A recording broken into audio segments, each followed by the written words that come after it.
TV Rakyat Sulsel. Kali ini saya berada di segmen MDS Today, membahas perkara manusia. Satu segmen khusus yang membahas tentang siapa sih manusia. Manusia selaku makhluk sosial itu mampu berinteraksi satu dengan yang lainnya dengan sekelumit masalah yang ada. Manusia dengan kriteria makhluk sosialnya juga mampu menyelesaikan masalah, baik itu masalah dalam dirinya dan masalah orang lain.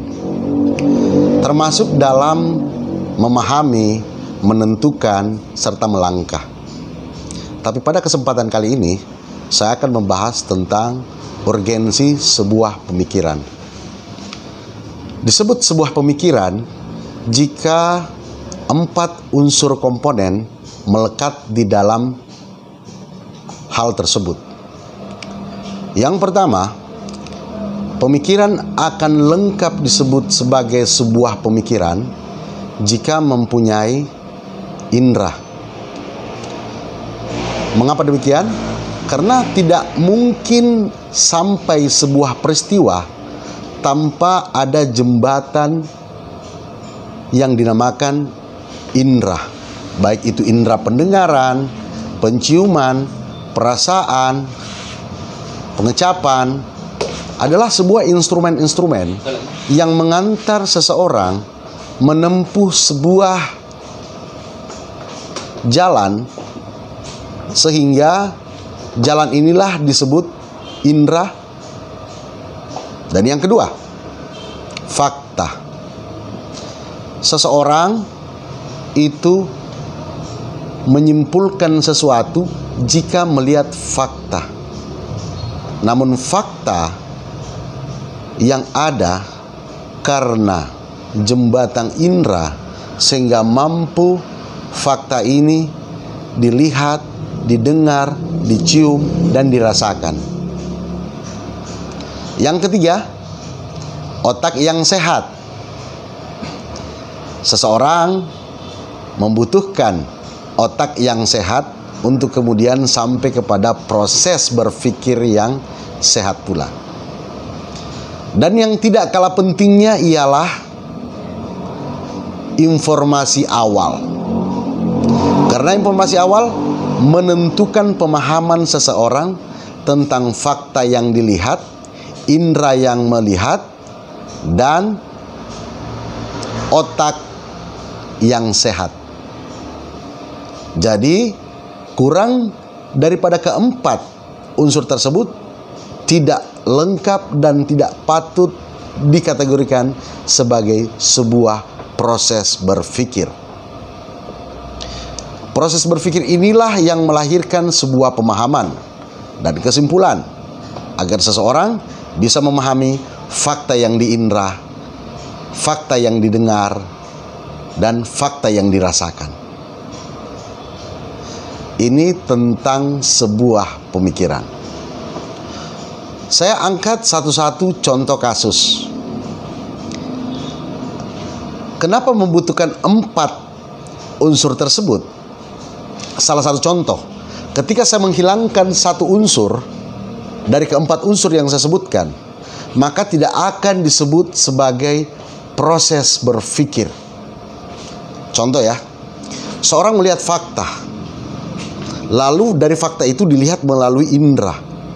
Dari indera itu diproses oleh akal yang sehat. Tapi ingat, tidak ada informasi awal. Contoh, gelas di hadapan saya.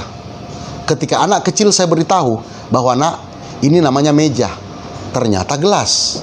Karena saya meletakkan informasi awal yang salah, maka hasil akhir daripada proses berpikirnya juga salah. Urgensi sebuah 4 poin dalam sebuah metodologi berpikir. Atau saya beralih kepada unsur yang lain, yaitu penglihatan atau indera dalam hal ini. Ketika saya mampu berpikir, mampu menerima sebuah informasi awal, dan mampu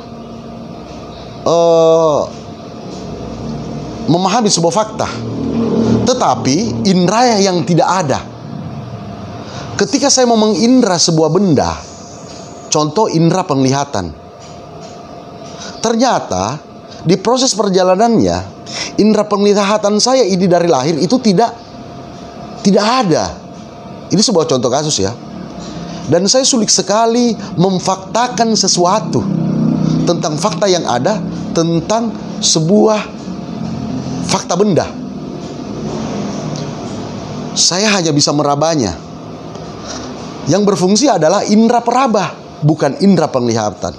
Tetapi kesimpulannya sama, bahwa keempat unsur tadi tidak bisa dipisahkan dalam proses metodologi berpikir, yaitu adanya indera, adanya fakta yang terindra, adanya akal yang sehat, dan adanya informasi awal. Sehingga bisa terbentuk sebuah pemikiran karena ada 4 unsur yang diletakkan oleh Allah Subhanahu wa Ta'ala, oleh Tuhan kita, agar kita mampu melakukan proses berpikir yang normal dan sehat, serta proses berpikir yang kuat. Saya seruput kopi dulu.